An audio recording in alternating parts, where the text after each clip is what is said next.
Assalamualaikum warahmatullahi wabarakatuh. Selamat pagi anak-anak. Apa kabar hari ini? Semoga semua dalam keadaan sehat dan semangat untuk belajar. Baik, sebelum kita memulai pelajaran, Ibu akan mengabsen kalian dulu ya seperti biasa.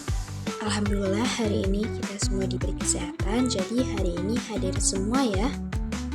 Kita mulai saja pembelajaran kita hari ini. Sebelum belajar, alangkah lebih baiknya kita berdoa terlebih dahulu sesuai kepercayaan masing-masing.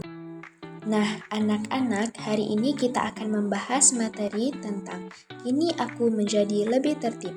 Adapun tujuan kita mempelajari materi ini yaitu peserta didik dapat membandingkan peraturan tertulis dan tidak tertulis.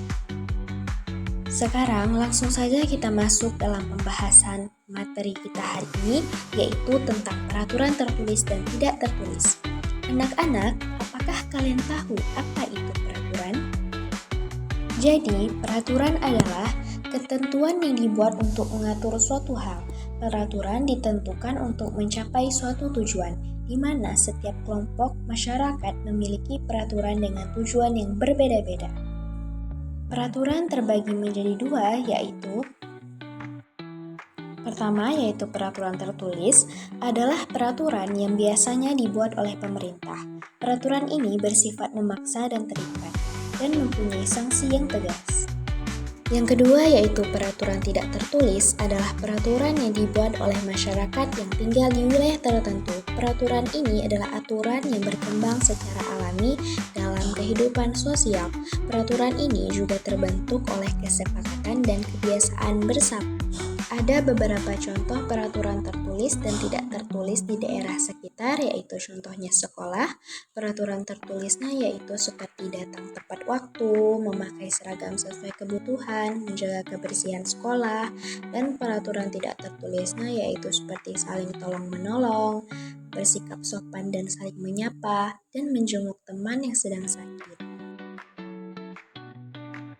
Contoh daerah sekitar lainnya yaitu kalangan masyarakat, mana contoh peraturan tertulisnya yaitu seperti mempunyai kartu keluarga, mempunyai kartu tanda penduduk, dan contoh peraturan tidak tertulisnya yaitu saling menghormati, membantu tetangga yang sedang kesusahan atau terkena musibah, dan saling menyapa.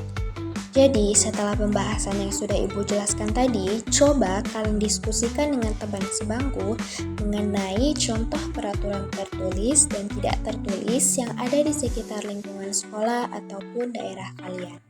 Jika kalian sudah siap berdiskusi dengan teman, coba berikan contoh peraturan, itu peraturan tertulis atau tidak tertulis yang ada di sekolah atau dalam kehidupan sehari-hari kalian.